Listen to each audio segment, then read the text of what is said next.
What is that? I mean, look how that fish ate that. Oh, wow.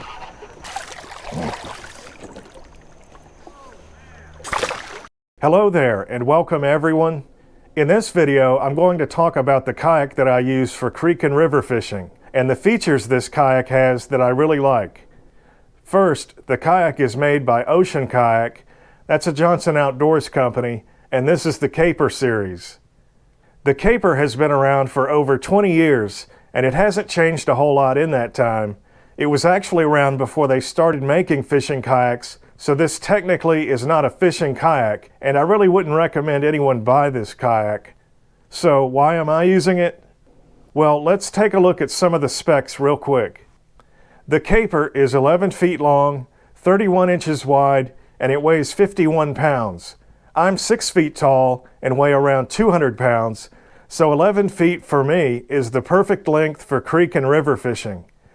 10 feet is too short because it just doesn't track or glide as well as an 11-footer. So if you make a lot of solo trips, or if you have to paddle a long way, you want a kayak that's at least 11 feet. Longer kayaks track or glide better and with less effort. That's why most touring kayaks are long and narrow. Shorter kayaks turn faster and with less effort. That's why whitewater kayaks are so short. 12 feet is too long for some of the creeks I fish. It's not going to turn as fast as an 11-footer, and most 12-foot fishing kayaks weigh around 80 pounds. A lot of the places I fish, you can't launch an 80-pound kayak by yourself. And if you do, you're not going to do it very often. It just takes too much time and energy that I'd rather use for fishing. Having a 50-pound kayak, I can go pretty much anywhere, anytime I feel like it. And a lot of the places I fish, there are no boat ramps, so that's really important. I don't need another person to help me carry this kayak to and from the water. Also, when it comes to boat control, it's going to take less time and effort to position the kayak. This means less time with the paddle in your hand and more time fishing. It also means you're less likely to spook fish in shallow or clear water because you're not waving the paddle around as much or moving as much water with the paddle. Now I have to say, if you're over 6 feet tall or 200 pounds, you'll probably want to get a kayak that's closer to 12 feet. Not only will it be more comfortable, but it's going to perform better and have more stability if you're a larger person. Next, let's look at the width of the Caper. It's 31 inches wide, while most fishing kayaks are 34 to 35 inches wide.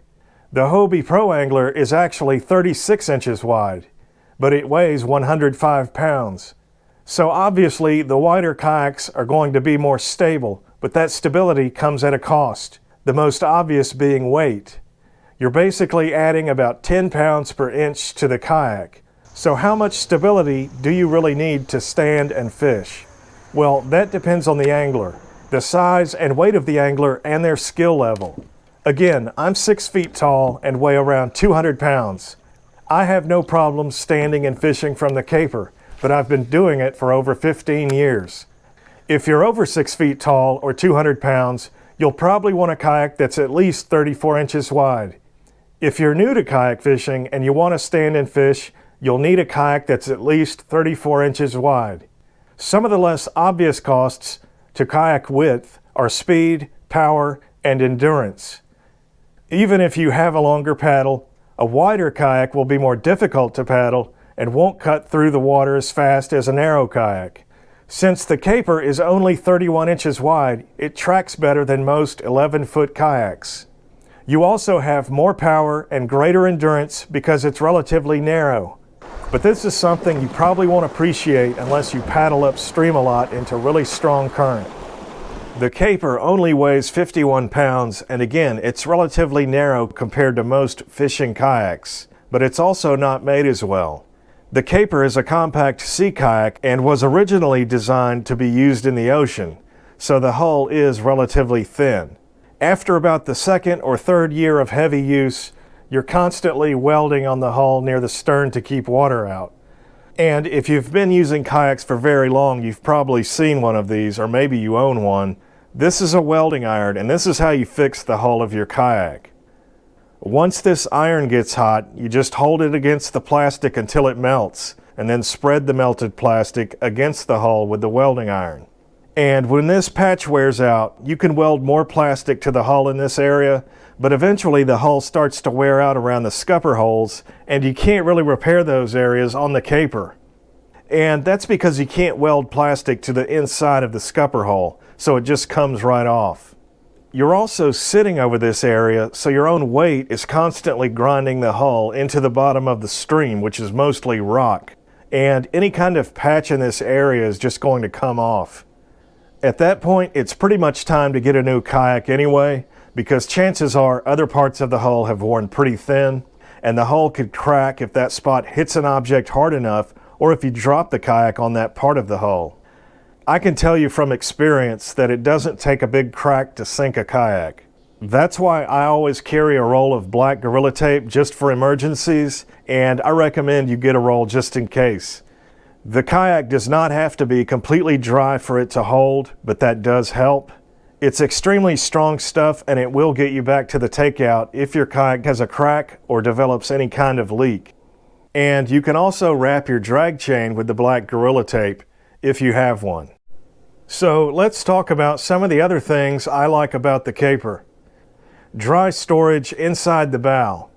I would never buy a kayak with an open bow. First, a gallon of water weighs about 8.3 pounds. When you go off a big drop or through a big wave train, the bow will dive underwater. The kayak is extremely unstable when this happens. That's why a lot of people roll or fall out. To prevent this, you really need the bow of your kayak to surface and drain as fast as possible. That's why whitewater kayaks have a wider, more buoyant bow. They also get a much flatter entry, kind of like slapping the water with your palm down. But a broad, flat hull is obviously not going to track very well. For tracking, you want a narrow, V-shaped hull at the bow because it cuts through the water, kind of like slapping the water with your hands sideways. Well, for creek and river fishing, you want an intermediate hull shape at the bow. The caper has a more rounded hull at the bow, so you get the flatter entry. It's also extremely buoyant, which allows it to recover and drain much faster. The caper does all that, and it tracks extremely well for an 11-foot kayak. So it has the perfect intermediate hull design for creek and river fishing. Now, where that line is will be different for every angler. Some people, for example, never fish high gradient creeks. They may not have any where they live, or maybe they just like fishing larger rivers with less gradient. So those people are going to put more emphasis on tracking. Maybe you fish lakes and rivers and you want to do both with the same kayak. You're going to put more emphasis on tracking. I will say I do like fishing lakes from the caper as long as I don't have to paddle more than 3 miles. The caper has a relatively flat hull, so it turns fast with very little effort. This is great if you fish around docks, standing timber, or stumps. Not so great in open water though. For now, let's get back to the bow because there's one other thing I want to talk about, and that is the hatch strap. These are extremely useful for lifting and pulling the kayak up and over bedrock outcrops, trees, dams, just about anything really, because you have a lot more leverage than you do when you're holding a strap or handle at the tip of the bow or the stern. And sometimes it's just nice to have a secure way to grab the kayak in a hurry, which happens a lot if you fish creeks and rivers with current. I also use these hatch straps when I'm loading and unloading the kayak. It's just an extremely convenient way to grab the kayak if you're standing near the bow. If I'm wading upstream into really strong current or there's a chance I might fall, I've got a death grip on this hatch strap. That way if I slip or lose my balance, I'm already holding this strap, so I can just lean on the hatch cover with my forearm and it catches me. I can't tell you how many times that saved me from falling and getting wet. It's just a great way to avoid serious injury when you're walking on a slick, uneven rock bottom. The next thing you'll notice moving back from the bow, there are no foot pegs or foot braces. The caper has a molded footwell, which I really like for fishing. I prefer the molded footwell because I like to keep the rods in front of me when I'm fishing. That way, if I want to change rods, they're right at my feet. I can also keep my eye on the rods so I don't break one or lose one over the side. The only time you don't want rods up near the bow is when you're paddling downstream close to the bank or near heavy cover. That's a great way to break a rod or get hooked. The older caper had a couple handles inside the kayak that were extremely useful for holding a casting rod. The new caper doesn't have these, so I've got to figure something else out, but I don't like foot pegs. They just get in the way constantly. It's just something for your line to get wrapped around, and if you fish tournaments, they can cost you fish. When you're landing fish or you have one on the board, they can bounce right off the foot peg instead of falling into an open footwell. I don't like consoles for the same reason, and they just add unnecessary weight to the kayak. Moving farther back, we see there's no seat. Well, actually, you're looking at the first elevated kayak seat. That's right, about 20 years ago, before they started making fishing kayaks, there was a relatively small group of anglers on the old Georgia River Fishing Forum that fished creeks and rivers from the caper. And this elevated section between the cockpit and the tank well was used as a seat, for the same reason anglers use elevated kayak seats today. First, you're just going to see a lot more from an elevated position. Not only can you see fish, cover, and other objects in the water better, you don't get as wet, and it's also much easier to stand from an elevated seat. Now, elevated kayak seats are great, right? But they do reduce your stability when sitting in the kayak, and that's because you have a higher center of gravity. Most companies try to counter this by increasing the width of the kayak. So most fishing kayaks today are 34 to 36 inches wide. Now, 15 or so years ago, I played around with the idea of adding a seat to this area, but it just got in the way. For me, for a lot of the areas I fish, upland creeks and rivers across the southeast, the kayak is more than a watercraft. And that's due to the local geology and the stream gradient.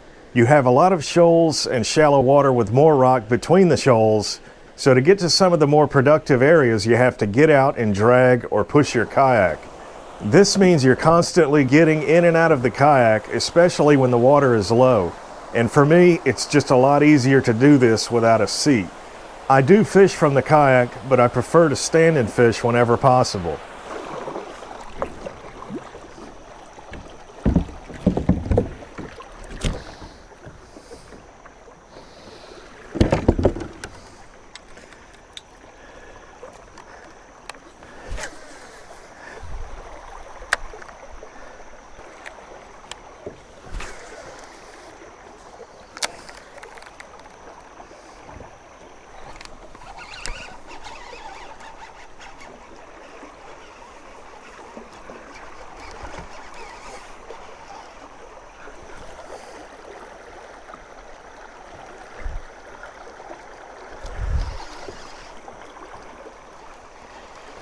Uh-oh.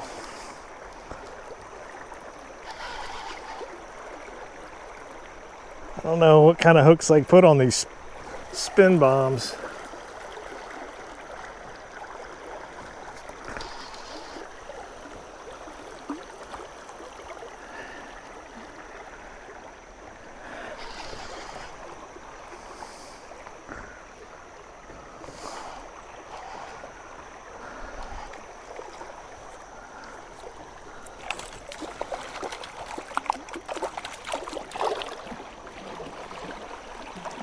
There we go. We got it.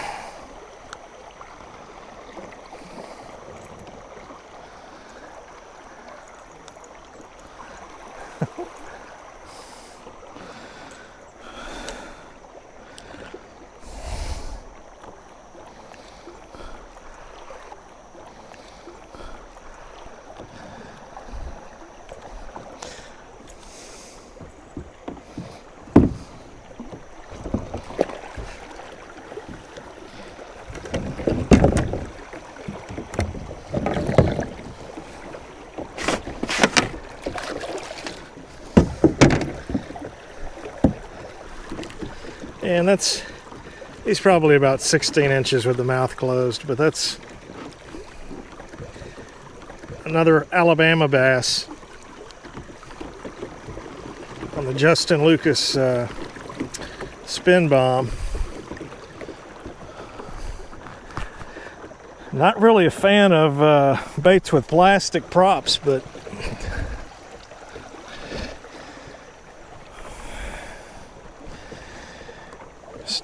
May have to reconsider after today.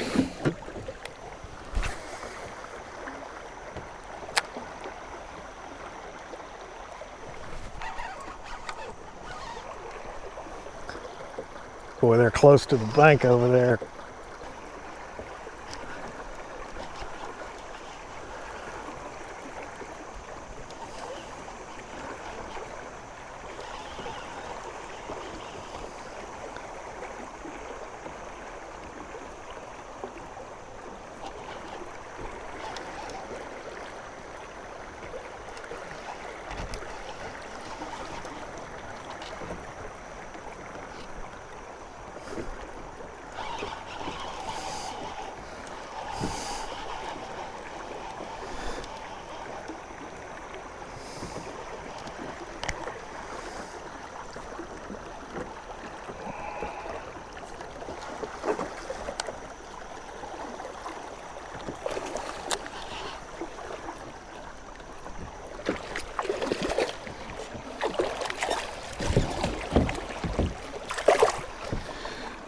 Got him.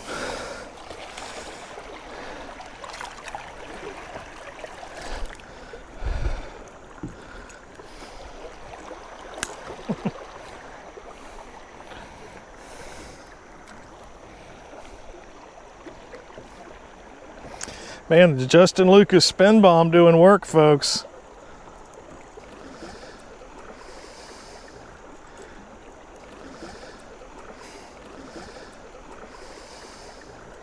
I mean, look how that fish ate that.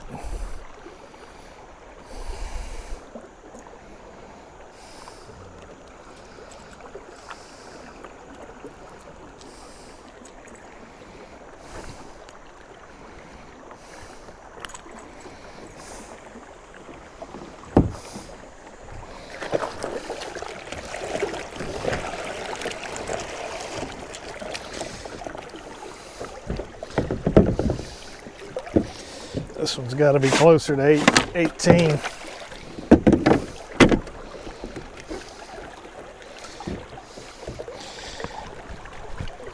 Yeah, that one's 18-inch Alabama bass. Alabama bass. And there's a very large reservoir, Big Bend made impoundment downstream, so I am releasing these. There are no barriers between the area I'm fishing and the impoundment, so they can move pretty freely between where I'm at and the lake. There's really nothing to actually stop those fish from getting here. You got to get it within about a foot of the bank or they're not going to eat it. And I don't really see any rocks between here and the bank that I can stand on. The current's moving so fast through here that I can't really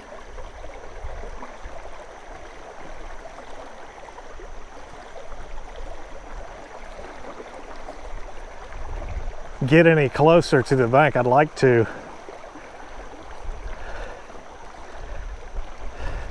There's actually a log over there, and I'm pretty sure these big Alabama bass are under that log. There's a log that's running parallel to the bank, and that's going to really provide more of a current break than one that's perpendicular or coming straight off the bank. Again, not having a seat, I can just slide off this plastic in this current, power pole down. And by power pole, I mean my left leg.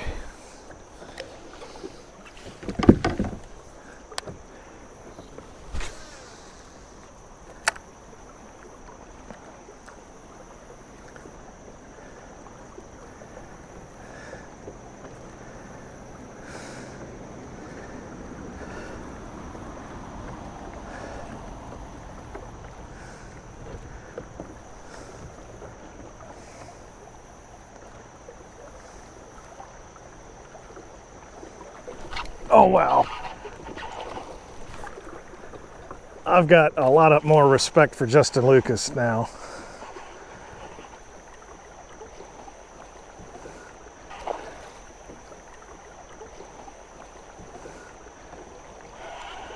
Of course, how much influence they really have on designing these lures is anybody's guess, but the Justin Lucas spin bomb is for real, people.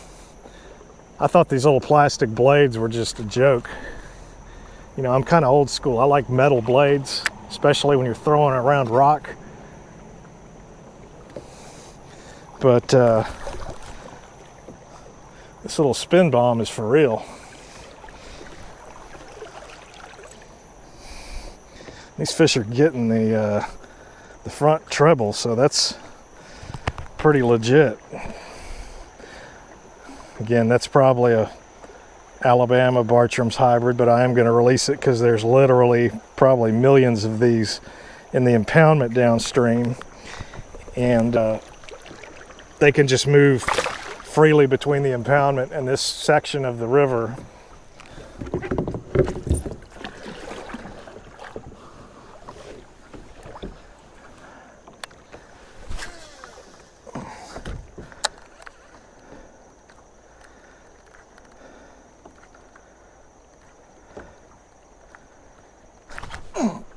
What is that? Came off. It was running like a striper.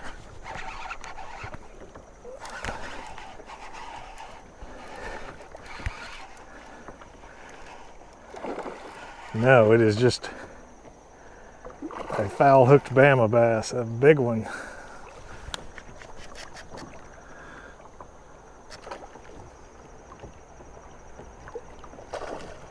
Well, it'll be a miracle if I hook this fish, get this fish in.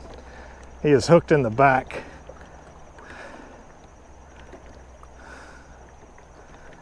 And I'm pulling him against the current, which is never good. You know, if I was in a tournament, I would be going down to the fish.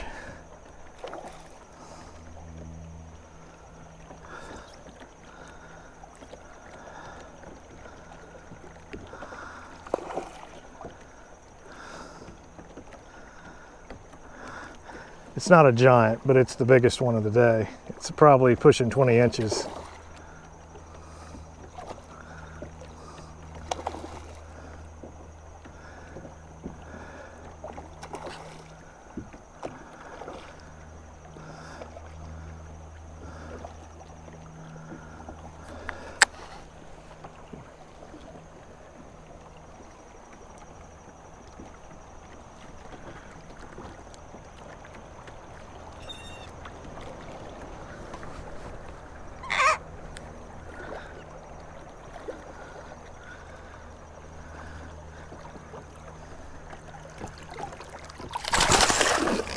I knew he was going to do that. I've got him in the meat, so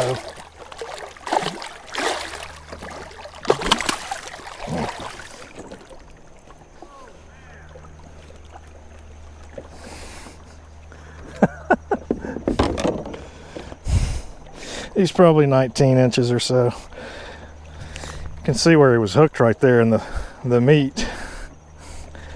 That fish was definitely not coming off. I might even have him in the spine. Of course, that never happens in a tournament.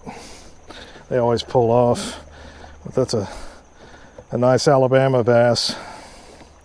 It's probably an Alabama Bartram's hybrid if you were to genotype, take a fin clip, but I think it's going to be 19 inches with the mouth closed. We'll see.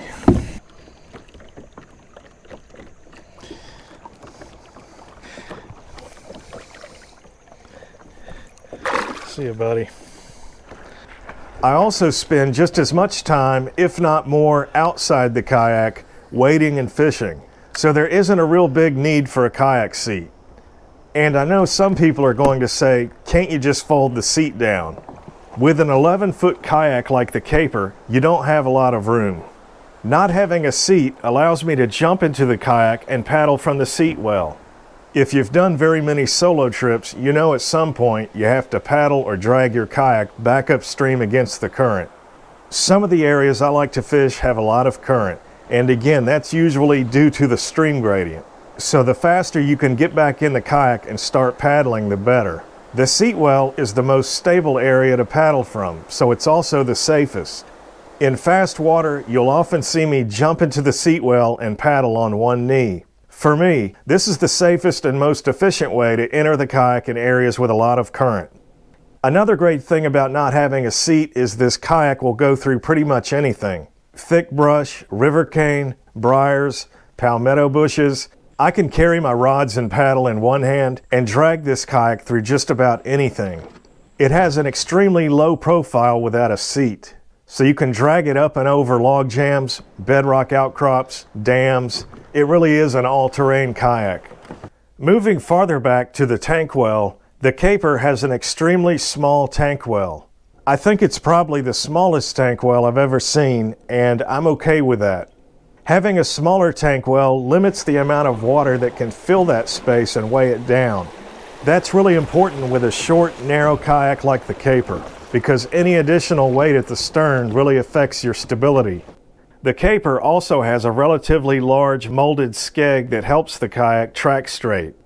Shorter kayaks do not track very well, so that's really important. And last but not least, let's talk about the shape of the hull. A flat hull is great for turning, but they do not track well at all. Flat hulls are also extremely stable. I mean, pretty much anybody can stand on a paddleboard, right?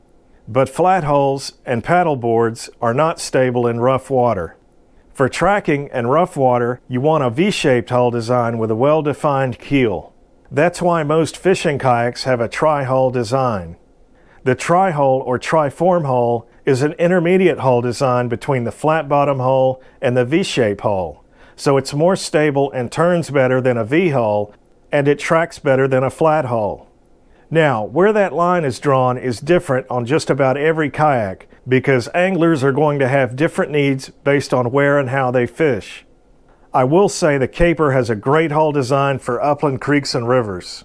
It tracks really well for an 11-foot kayak with a relatively flat hull. A kayak with a deeper hull design would track better, but it's going to have a deeper draft and hang up more. So for upland creeks and rivers, I really like the Caper.